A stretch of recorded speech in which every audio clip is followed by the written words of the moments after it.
Hi everyone, welcome once again. I'm Venkat, I'm the co-founder at Luma World. I'm Sajid, I'm another co-founder at Luma World. Today we have a really interesting topic, something that Sajid and I have been quite excited about. We're going to talk about game therapy, how games can really change the way that we think. So we have with us today Mital Salia. I'm going to leave it to Mital to introduce herself and tell us more about what she does.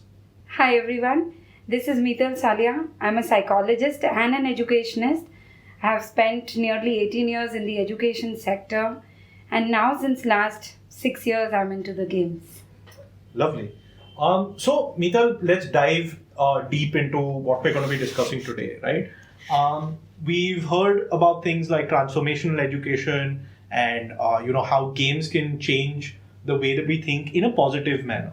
So can you tell us a little bit about what is game therapy and how does it benefit people? Sure. So whenever you talk of the word therapy, it's like, a doctor will prescribe some medicine to correct something or some kind of a therapy. Yeah. Now imagine so you go to the doctor and they say, okay, we are prescribing games. Isn't that cool? It's amazing. That would be the dream. So that's what I do. Basically, the idea is that I believe any psychological behavior, your social interaction, or the life skills, they can all be corrected and improvised or empowered through games. So the whole concept rotates around it that for any and every problem that we see in our psychological or neurological behavior, I recommend games for that. And that's game therapy. Lovely. Wow. Yeah. So, Sajid, we discuss about this almost every day, right? Like the games that we publish out, how we really want the user experience to change before they've entered a game, and once they've actually played it, the entire train of thought should be different. Of course, when we were discussing Mital as well, there were a lot of topics that came about, terms such as socio-emotional development or things like adversity quotient, counselling psychology. These are all terms that are associated with game therapy and can be overwhelming for a parent. Yes. How do you go about, getting kids and parents to be calm? And I know game does wonders, but what are the ways that you can convince them that this is really going to make a positive change to what they do? Also, what is their first reaction when you tell them, hey, you know what, I'm going to try to solve a problem using games? So, the very initial stage when we started, we began with annual classes for children. Wow. And just like you have a science class or a language class to improvise on something, we started marketing. We have a game club. Now the first reaction is, who will put money in the game class? Yeah. We can have fun at home. Yeah. Then why a game class? So there was a lot of we can say people were not very happy to send their children for a game class. Yeah. It has really taken us a lot of years to see that change or bring that change. Now, when we began with it, the only way I thought was we invited parents, we made them play games. Yeah. And we told them, now see, because for most parents, when it is about games, parents believe that, any game where you can just throw a ball is a game. Right. So they don't understand the very concept of what a game is. Correct. And when they started playing meaningful games, they realized that yes, if by playing this change is happening within me, it will happen in children too. And doing a lot of demo classes, we started explaining that it's not a big thing. So that whole tension or that whole concept of how this will happen or how this will happen, that overwhelming factor automatically mellows down over the time, because kids are always and always willing to come for this class. Correct. Yeah. For them, it's like, I don't want to even attend a birthday party, but I will not miss my game class. Correct. Yeah. So it just happens over the time, but not in the first go. So would it be safe to say that kids are most excited when they come to your class and parents are just as equally excited when you're leaving? Is that true, or do you think that it's always the kids that are having most fun? Majority time it's the kids. For many parents, at times when we do the demos and we tell them, this change will happen, this will happen, when the parents come back or after the year or after 3 months, I don't see a change. in my child? Will this happen? Will that happen? So many a times parents send the kids with the expectation that this one 5 or 10 sessions will change the child completely. But it's a very slow process, because we all play games. We understand the kind of working that's happening in our brain and the changes that have happened after playing such games. Also, sometimes the changes may not be visible right then and there, but over the years, maybe once you grow up. Yes. And such are the parents who have given us wonderful feedback after they've experienced that years of changes with the kids. So, Quick question. So, do you see the parents playing the games along with the kids? Is that something that you do? Or is this more of one-on-one sessions where you're playing with the kid by yourself? Or is it just kids playing by themselves? How would that work? Our classes are only for kids. Okay. But yes, now I have certain kids who are coming to me from maybe 3 or 4 years. Okay. And the whole culture in the house has changed. Because the games that were gifted to them, I get calls from parents saying that, Miss, we had a game from lying in our cupboard for last 3 years. And now we are, we started playing and we've started enjoying. So from a kid, our idea is to bring a game culture in every single family. That's the mission of my company. Very nice. And we have seen that transition happen over the time. So we put in something into the child, but that becomes the carrier, and then that culture starts in the house. That's amazing. I want to try and get into the science behind things now, right? Now that we know from a layman's term what game therapy could possibly be. What are the changes that actually happen to your mind when you play a game? Okay. So, I'll talk a bit about neurology before I talk about a few examples. Sure. I'll definitely share in some stories. But let's say, I've been reading neurology in and out of late. And let's say I take up Alpha Steel or Galaxy Raiders. Now, when I play the game, I try and understand the mechanics that are happening. So, for parents, at times it's just a math game. Okay, by playing this game, I'm learning fractions, or by playing this game, I'm learning maybe some mathematical equations. But that's not how I see a game. When I see the mechanics. I see the whole process. I see or I observe the children, or I observe my own self of what's happening when I'm playing the game. And then I kind of connect it to the entire, the psychology, the behavior of what happened, what emotions I faced, at which phase what happened, what did that other player say, how disappointed they got, or what kind of working in the level of thinking is happening. Now, having read a lot in detail about neurology, I have started understanding that, over the years, the scientists or a lot of proven researchers are saying that at any age, you can build up or you can change the pattern of your brain, the neurons. Correct. So we call it neuroscience, we call it neuroplasticity, or we call it neurogenesis, which is the ability to build new cells. And all the researchers in the last decades, they have shown that at any age, be it 60, we can build in new neurons.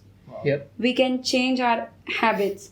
So now when I look at these games and I realize, okay, a certain behavior or a certain thinking pattern which is missing in the school, how do I build that? Let's say if I have to teach logic, do you think you can teach logic to your child by using a blackboard or a whiteboard?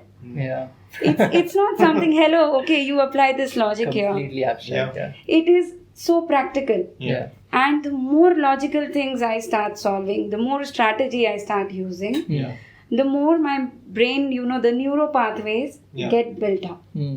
Now, for the brain, it is like this, that if I am using logic in this game, or I am using strategy in this game, I am building the neuro pathways. Now, anywhere in my life, if I have to use that, I can do that. True. But that is something parents cannot understand, that, okay, they played this game, they learned maths. Now in the next year, I don't need this maths, but that's not how it works. Like I played Galaxy Raiders and I'm realizing the kind of thinking or the kind of calculation or the analysis or at times even the risking. These are all the skills you need when you grow up as an entrepreneur. Correct. And becoming an entrepreneur, I think the schools are completely missing that element of critical thinking. Yeah. So when I say of neuroscience, Yeah. I have identified 16 different thinking skills. Wow. And if somebody says my child is playing chess every day, Yeah. that's not covering all the thinking skills. True. Yeah. So your innovative thinking is different than your logical thinking, or your deduction is different than reasoning ability. So everything changes. Exactly. And This is amazing, and only at Luma World and Luma World Talks can you find such scientifically backed data. At Luma World, we also believe that math is not just something you learn in school, but rather a life skill, right? Like absolutely. knowingly or unknowingly, we do a lot of things that ties back into maths. I would give my example right now, but I don't think it suits this talk. But simple things like your triangulation that's used in your phone to pinpoint your location. There's maths happening behind it. Yes. So these are things, we feel when we are in school, where am I going to apply this? But you are somehow applying it in future. Absolutely. And in fact, maths all the more requires games, because when we look at the school system, so often in so many schools I've been seeing that you have to come to this particular sum only by doing this steps. If you're not deriving at the answer by this step, the teacher gives minus points. Correct. But that's not what maths is. Maths is about using your logic, your deduction ability, and coming to a solution. So it needs games. I really like that point. I'm going to kind of build a little bit on that, because for example, in Galaxy Raiders, what we do is we put all the answers out there, and really the kids need to form the questions in order to get to a particular answer. Correct. Similarly, the other skills that you mentioned, things like critical thinking, strategy, it's very, very difficult to get out of a textbook, right? Yes. And even when we speak to a lot of professionals, especially let's say industry professionals, the first thing that they say is there's such a big difference between what I learn at school to what I am expected to do at work. Absolutely. And these points that you're making about the how essential these skills are, they're almost like they're going to be skills of the future, right? Absolutely. And it's something that Sajid and I have discussed so much, and I know the amount of times that even through our discussions it's come out about what kind of skills games give. Right. And when we begin to think of games as not just fun, but something that you can actually derive at the end of it, something meaningful that you can take away, whether tangible or intangible, that experience becomes so much more different. Absolutely. The realization really makes people begin to feel that, listen, not only did I have fun, but I actually feel better off at the end of it. And I think that makes a huge difference. Yes. As well. So, you all being board gamers, we being board gamers, imagine, let's take a simple game like Splendor. Yeah. We must have played it multiple times. Yeah. And probably what strategy we applied initially, we apply a different strategy depending on the player. Yeah. We keep changing. So it's not okay, now I know the game, I've played it 10 times and I don't want to play it. Yeah. Every single time the board is dynamic. The learnings are different. The application of our thought process changes. And I see that element in your games true. Because that dynamic thing will every time, it's not that okay, I've learned this maths and I can't play it anymore. Like we just played Galaxy Raiders today, and I didn't feel like I'm 9-year-old. I felt I have to apply a thought process to it. That's the idea behind how we design our games also, because we know it's not going to be just children playing these games. It's going to be families, it's going to be teachers, it's going to be your elder siblings, right? We want everyone to participate and have that same feeling of euphoria, like I did something cool. Right. Okay, Mital. So we want to try now get into some of your more personal experiences, right? You have a diploma in experiential education. You identify yourself as a parallel educator. Tell me a little bit about what has your experience been around this, some success stories in it. Sure. So I did my diploma in experiential education just recently, maybe 4 or 5 years back. Okay. And the moment I started, of course, being into education sector for 18 years, I did visit more than 500 schools across India. I've interacted, I've done teacher training and everything. And after that, doing a diploma in experiential education, that very year, before my convocation, I pulled my son out of the school. I said, "You're not going to school anymore." So that was my absolute initial, immediate step on completing my experiential, because I very well understood that learning does not happen in the four walls of classroom. Yeah. And I told my son very clearly, "You're not going to school." How old was your son?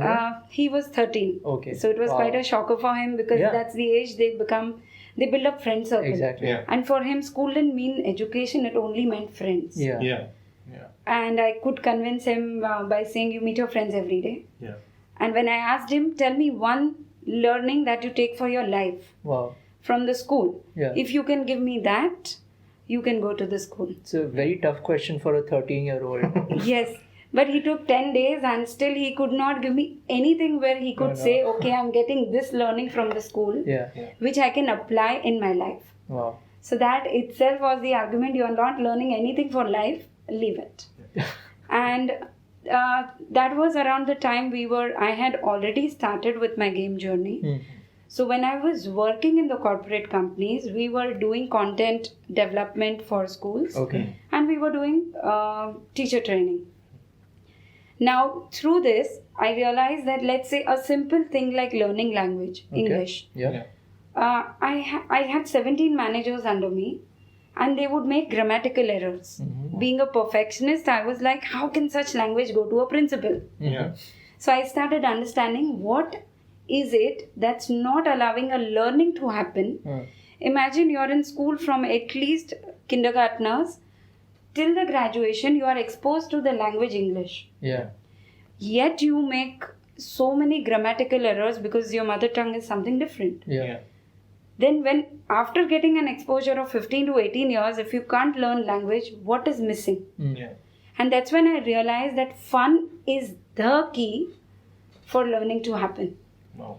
If I have fun, I do not realize that I'm learning something consciously. The work is happening in my brain and in my psychology, in my mind. And at the same time, that learning retention is far, far higher. Correct. Yeah. So that's when I started moving more and more into the more experiential elements, into the more real elements, and also having the fun part there in every single thing. I began with English classes, but my English class had half an hour game time, which no teacher would give. Wow. So every single turn, half an hour game time, and then we begin with something. Nice. And all the work was happening. I got amazing results. Wow. So that's how the whole journey of game therapy has begun. And as you said, parallel education. I always believe, and now if we look at our new education policy in India, it is purely focusing on skill building. Correct. And that's one thing I told my son. Life skill building is the education. Everything else will come. If I have the hunger to learn science, I will learn. Yes. Absolutely. But first, my curiosity and my life skills. Yes. So in any situation when I face a problem, I need to learn that. And I would love to say a few things more in this. Let's say today's generation, the learning, everything that you learn, you either have a tuition teacher or you have a Google. You answer, you find out, and you do all your projects through Google. Correct. Okay? Yeah. Now when you enter the real world, today if you just type in and you say, what is the mistake in this game? Google will not give you the answer. You have to research, you have to play, you have to take the experience of it. True. So the whole lifestyle of our children has become, at the click of a finger, I should get everything. And because they don't get that, when they come of that age, when they start facing real life problems, they start giving up. And that's why the suicide rates go high. Because they never learnt failing, and they never learnt solving a problem, because everything has been easy. Now this is one big thing about a game. You do not win your game every single time. Right. You fail multiple times. And what else can teach you failure? In a more safe environment, in a more relaxed environment. I cannot put somebody at the risk of life to teach failure.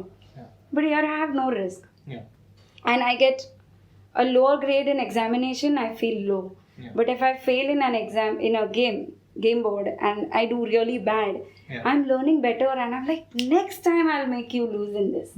Now I know where I'm failing. That enthusiasm of failing is fantastic in games. So that is one thing that I saw in experiential education. Games are the best teachers. And if you look back into the history, the board games were the learning tool for adults. Right. That's lovely. So that's some great insights in there. And talking of success story, there are many, but yes, I have this one child who's coming to me for last 3 or 4 years. When he came to me, he has a physical deformity. So his confidence level was super low. His acceptance of self was very, very low. And we have a reflection time in my game class. Now, after playing 55 minutes of games, they have to reflect on what happened. This child, when I asked him, okay, did you like the game or no? He could never reflect. But a simple question, okay, just tell me yes or no. He couldn't answer. Now, this same child today, in the reflection time, he's always the first one to raise his hand. And the level of confidence, he has very good thinking ability when we play games. But he didn't realize that. So when he started playing, his confidence changed. So in 3 years, he is completely transformed. And this is some success story which I really, really feel proud of. That just with the concept of games, it's changed him completely. That's super amazing.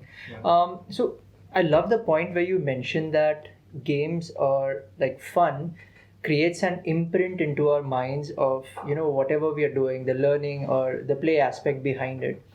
Does it start when you actually experience the product for the first time, or is it like it starts when you look at the game, the visuals, the theme, and then once you start playing it, there's like more stuff happening inside your head? So it does start at the visual level, but that is definitely a short-term thing. So there are often games which are very attractive, and yet after playing you may not find that element of playing again and again. But at the same time, if that aesthetic element is missing, then too, that initial buying itself gets difficult.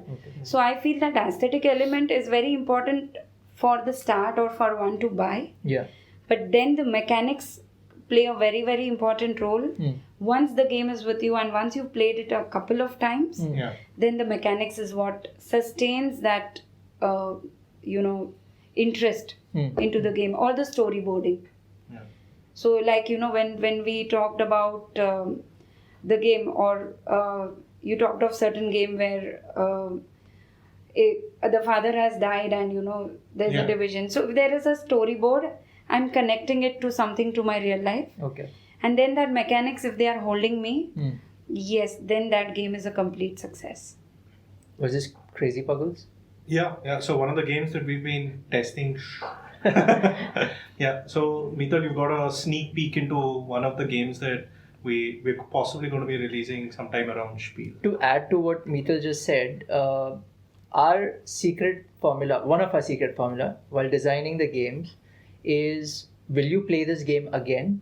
And would you want to play this again right now? And this was told to us by the creative director of Ticket to Ride, Cyril. And that's what we use every time now. Yes, and I see that element in your games. And it's very important because otherwise, if I buy a game and I've played it once and twice and I'm like, I'm done with this. It's not value for money for buying at home. It could be a library piece, but definitely not a game which people will want to keep. Especially in Indian homes where you don't even have that much space. So, Mital, tell me a little bit more about the unschooling process that you put your son through, right? How did you use games to really get him to maybe figure out what he wants to do in life? That's one. And actually help him to achieve it. Okay. So, if I talk of the experiential element, with my son, it's not been very high using games, but yes, it's just become a part of our life, playing games on a daily basis. So I do not consciously use games for him. I'm definitely using games consciously for the children who come to me, or for the corporate, or for the MBA colleges also.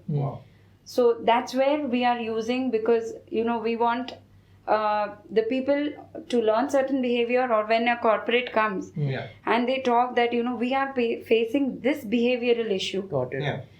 So, and if we look at most of corporate training, it's like you do a training for next 3 or 4 days, you are all high on all the changes, and then that just dies down. Yeah. So I'm bringing this whole module to the corporate with this regard, that you want a behavioral change, all you need to do is have a game library. I will curate the games based on what behavioral changes you want. Wow. And then your employees could be playing it again and again. Nice. But talking of my son's journey, because he's into wildlife, Okay. he's into more of nature. Yeah. We are doing a lot of internships for him, Okay. where he goes and works with the herpetologist, Wow. or he goes and works with the organic farmers. Yeah. Wow. So these are the kind of things. Games, I am keeping it very important for him, because I want that thinking element, the thinking skills, the logic, the strategy, the analytical aspect, all this to be a part of life. Yeah. So that is where I'm definitely using games. Yeah. And also not just with my son, we have done this with our neighbors, with our friend circle, Wow. with everyone around. We just host a lot of game parties where we tell them come and play with us. Nice. And they are all addicted now. That's a nice neighbor to have. So Mital, I'm going to kind of summarize a bit of things that we have spoken, because there's so many terms that have come up, right? We've spoken about how games can actually help kids and parents change the way of the general personality, various skill-based aspects that are there. You've spoken something very important, which is neuroplasticity, where you can actually change the way your brain works using games. Yes. We've spoken about the skills of the future and how games can provide that, in a very fun and entertaining setting, right? You almost don't realize that you're learning, and that's the best way to learn. Yes. Then you've also spoken a little bit about how games can actually help various other skill domains, whether it be for professionals, for younger kids. Important things that we need to learn as human beings, to accept failure. I mean, that's something that we encounter almost on a daily basis, right? Somewhere or the other, something is going wrong, and we need to accept that. Correct. Games actually, begin to imprint that into us. Yes. And of course, the other crucial aspect is, getting us to be more social, which is a skill that is very difficult for us to teach kids now, because of technology, nuclear families, the inability for them to, even let's say during COVID, for them to go out, meet their friends. Correct. We're getting more and more into our shells. Correct. This is why I want to pose this question up, which is, I want your opinion on this. There are traditional games, traditional ways that we do things. There's technology coming in. Where do you stand on this debate with traditional games versus technology, or technological games, digital games? Okay. So here now, if we look at the technical games or the games, they definitely are good. Yeah.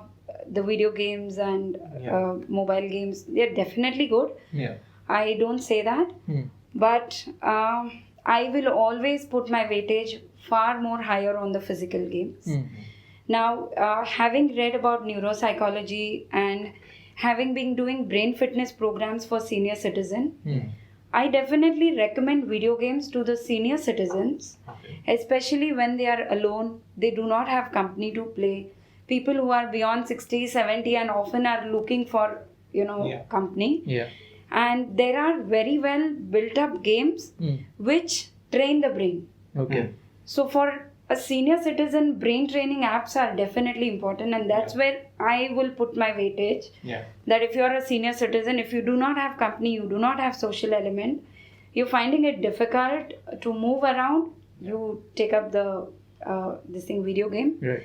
But the physical games for the children, for the youth, or for overall, I can say the middle-aged adults, I think it is the board games or the traditional games where I put the highest weightage. Okay. Now, the reasons are multiple, but let's say during the COVID, we all have seen how isolation works on our psychology, on our health, on the way we are behaving, on our fear.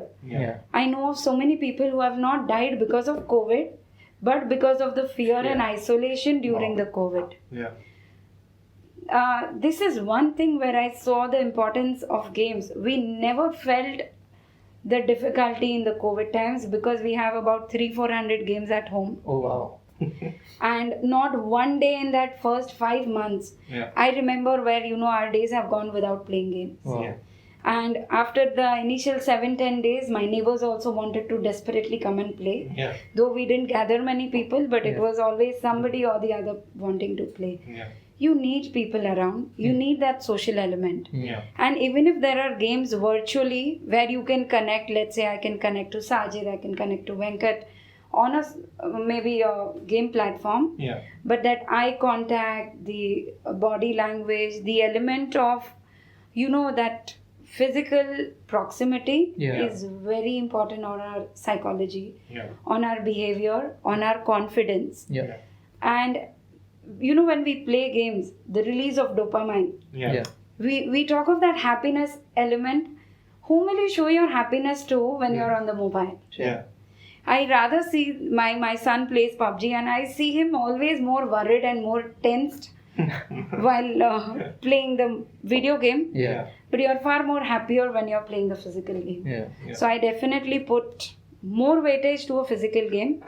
And talking of traditional game, I have researched a lot and we've been running Ancient Boardgame Club also, where we have games which were probably played centuries ago.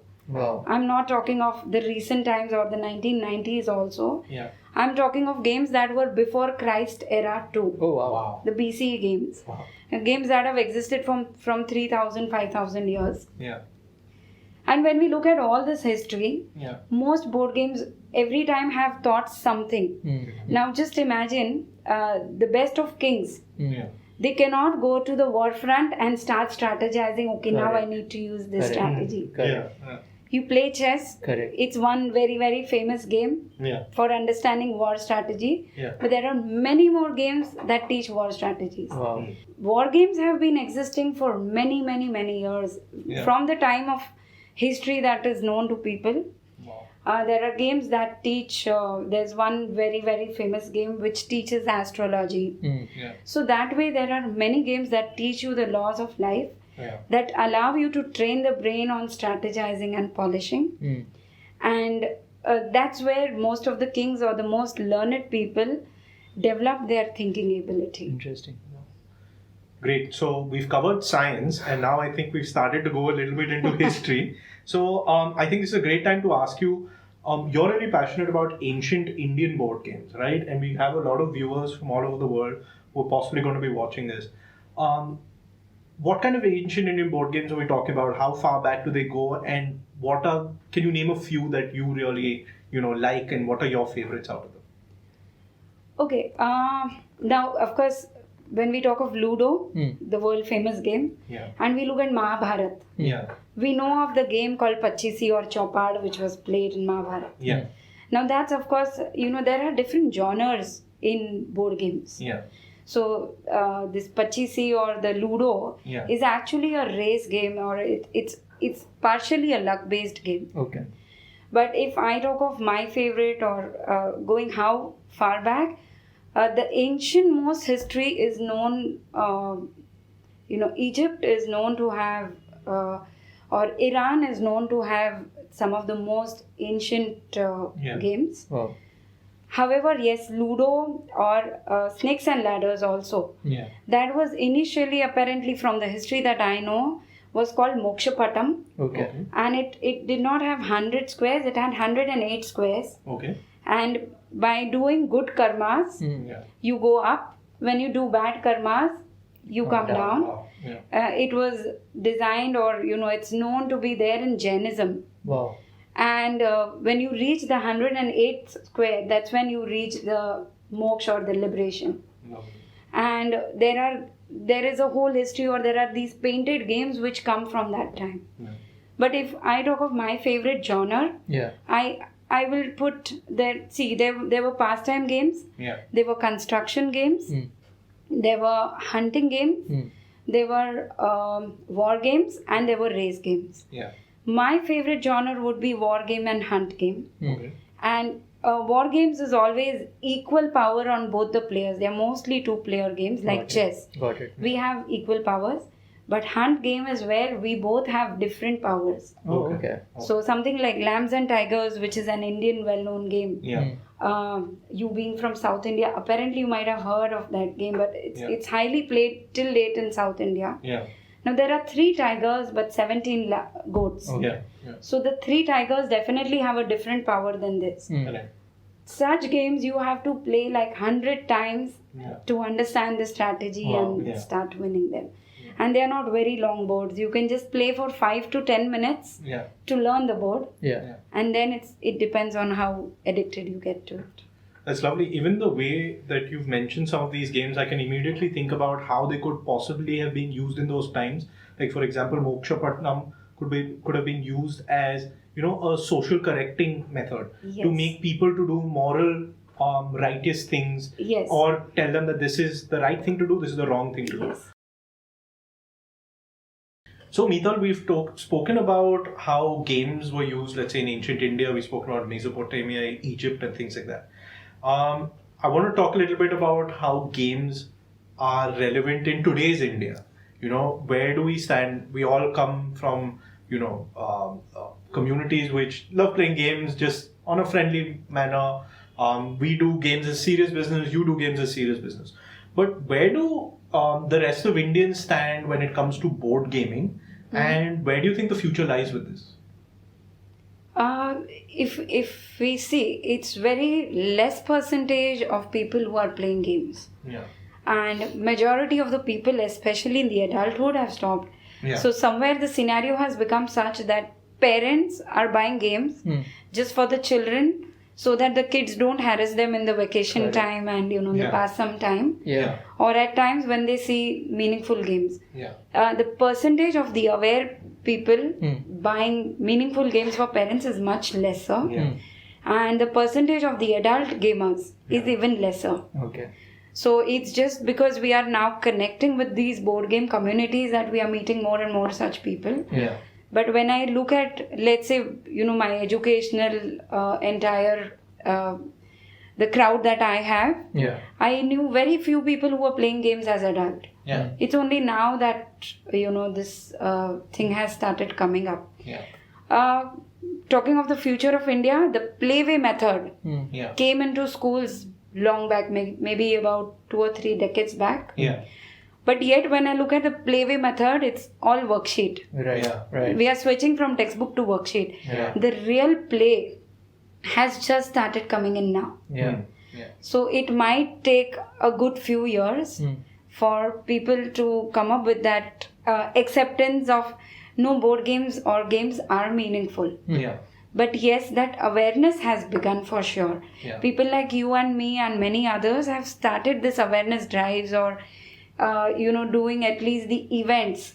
Or somebody like us, we are doing at a very small level, but I would say my husband is the heart of it. Every weekend that we are free, he will call a group of 10-20 people. Let's invite them. And then he talks, see, did you realize your child didn't use mobile? You were away from gadgets. You saw the bonding that happened. You saw that happiness element. When did you last play? He will ask such questions. And then people are like, we didn't play for years. And they were like, now we want to start. And we've seen people who want to, the moment that spark is given, people do jump, they do dive into it. I do get it, like board games are experiential products, right? And somewhere in our society, we like to separate study versus play. People don't think that you can combine them.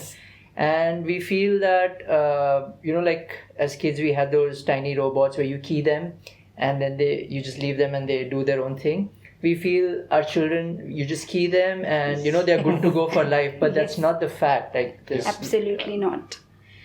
Absolutely not. I have another question. So, all of us have played games as a kid, right? Like, we used to play Battleship, we played like Monopoly, the standard game, Ludo even, because that used to be popular. What is the game that really got you back into board gaming? Which was the one that really said that, hey, you know what, I've not played games for a while and now this has brought me back in, I'm going to do this regularly. I'll tell you, it's absolutely a different story. Okay. I don't remember playing games as a child. Oh, wow. Okay. I don't remember solving jigsaw puzzles also. Yeah. My jigsaw addiction just started few months before COVID pandemic. Wow. Okay. And now I'm so addicted. I have started loving solving jigsaw puzzles. Yeah. And I was like, I never solved a jigsaw puzzle in my school days. Yeah. Even playing games, I think the most that we played was probably something like a Snakes and Ladder or Ludo. Yeah. I don't think, I would say my passion for game came out of psychology. Okay. It came out of that research that what is missing in the learning element. Yeah. And when that research began, Yeah.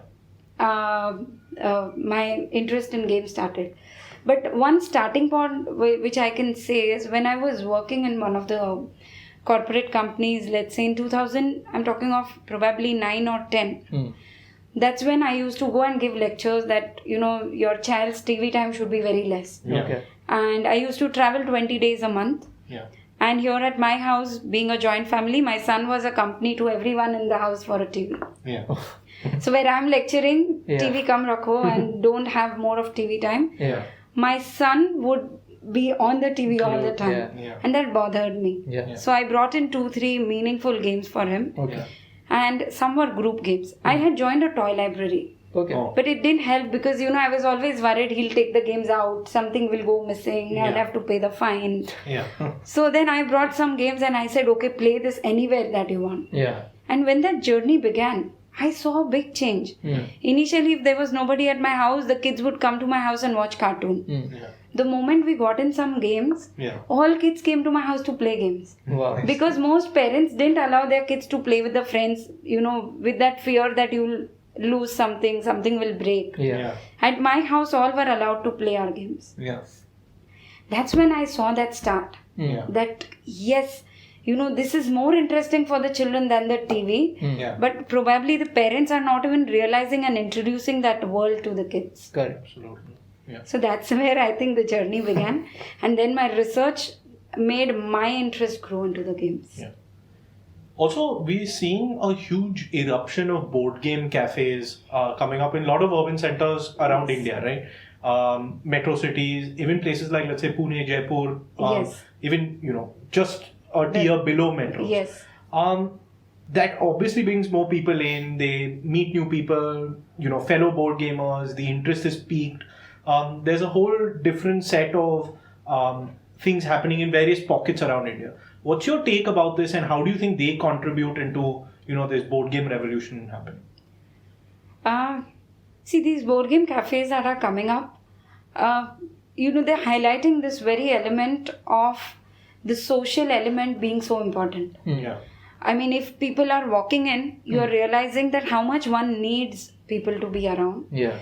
But overall, in the last many years, many board game cafes have been born and, they've met a slow death. Yeah. Yeah. Because the sustainability as of now is difficult. Yeah. Considering the high cost of board games, Yeah. the investment is huge. Yeah. Then running the cafe and, in the metro city, the rentals. Yeah.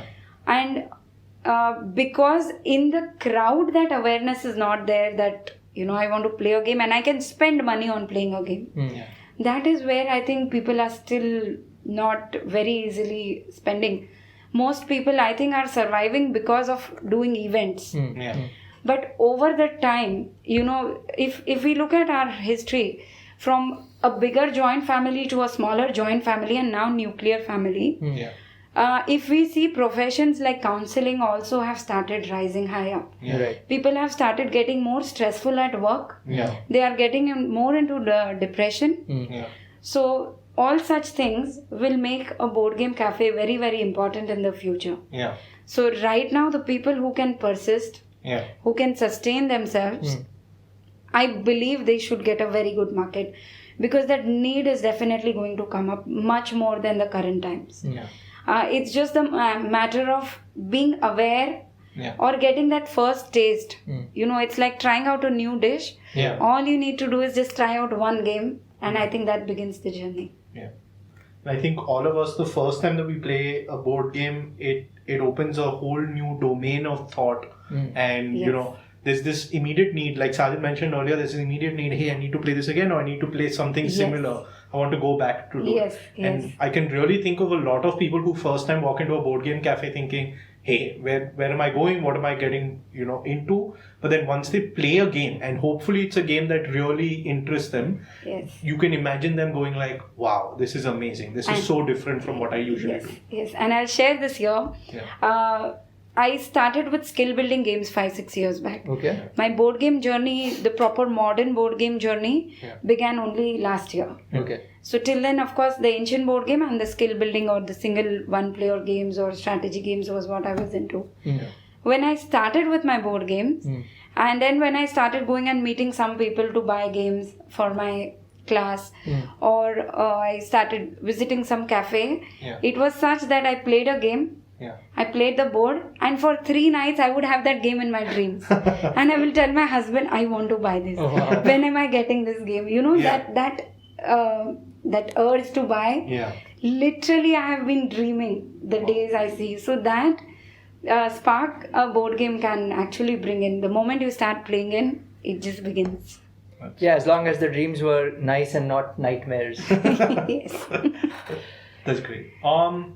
I want to move something into, that we ask almost everyone that we speak to.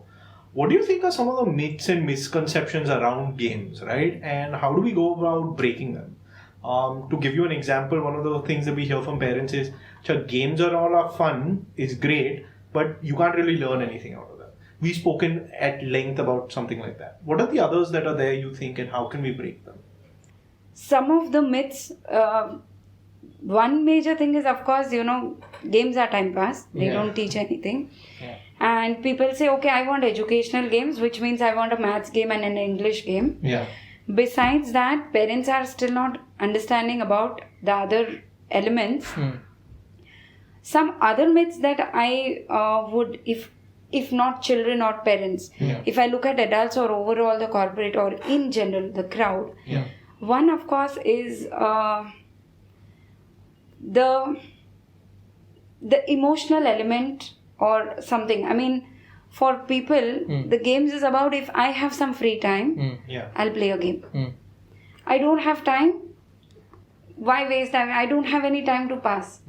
So the parents or the adults feel that games are just when you have nothing else to do. You should have a game. Otherwise, it's not a productive thing. It's just something to pass your time. Or when you're on a holiday and you're relaxing, then the games are there to just make you feel good. Feel good as in just that happiness or the fun element. So they are not seeing the value in it. They are only seeing the fun. I think that's what... What about some of the people that you speak to? Do they realize, you've spoken about so many skills that come out of games. Is there a misconception that, do they get pleasantly surprising? Wait, can I learn all of this from games? Is that possibly something else that you see? Yes. There are people who will not even believe. So even after you make them play board games, even after they have gone through all this, they will still question the ability of the changes that will happen. Or at times they even question the ability. See, at times there are people who want results on the first board itself. So that's another misconception also and a problem also. My child played one game. Today he went and played. Now he has to become good in strategy. That does not happen. So these kind of questions or these kind of disbeliefs, even after playing and experiencing, that's very few percentage. But yes, there will be parents who will be like, no, I think this one thing you will change. What about this? Or another important thing that I face, not necessarily to the game, is if they don't get marks, what's the point?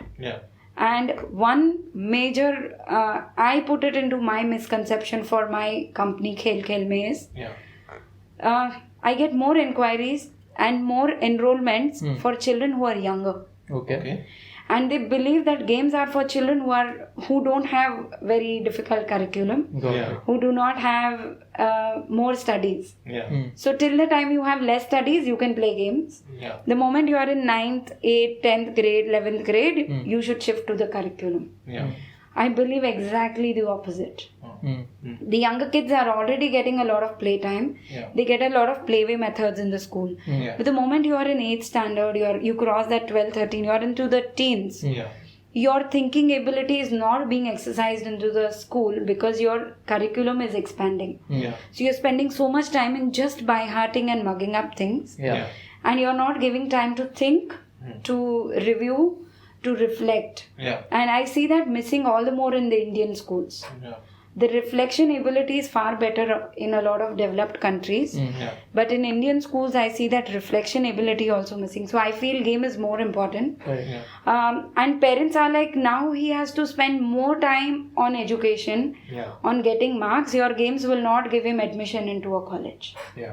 So that's one challenge again where I see that if you grow old, you should be away from games.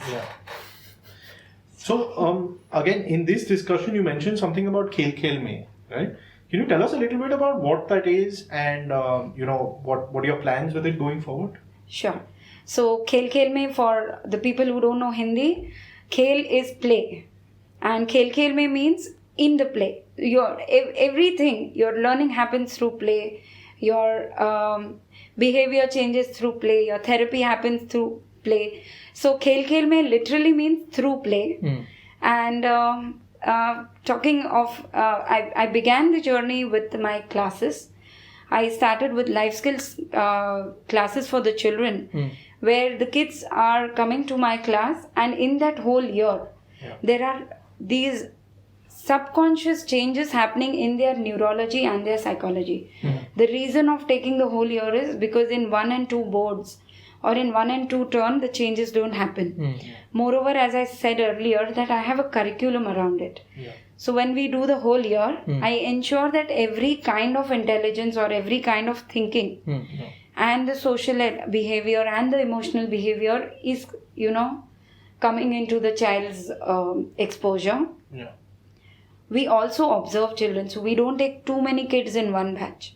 So what we also do is we observe them, and based on that, we give them difficult challenges. Though the games are fixed, but we actually understand where the child is strong and what kind of thinking or ability the child is weak in. So that's one core part of Khel Mein. Another part which I've just recently started is into corporate, where we are planning to build these curated game rooms for corporate, where people say every corporate will have a different nature of employees or work.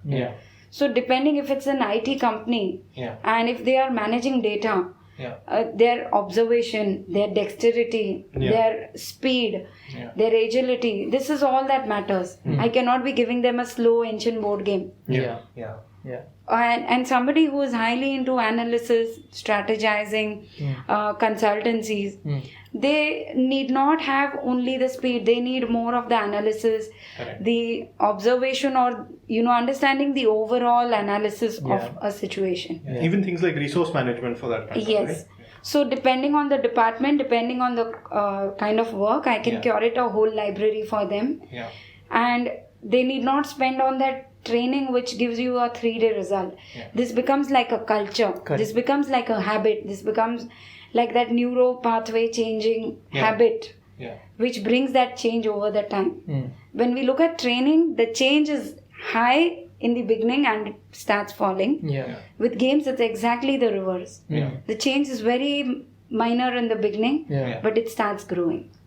So that is one. And the third thing that I feel is important is into the business schools.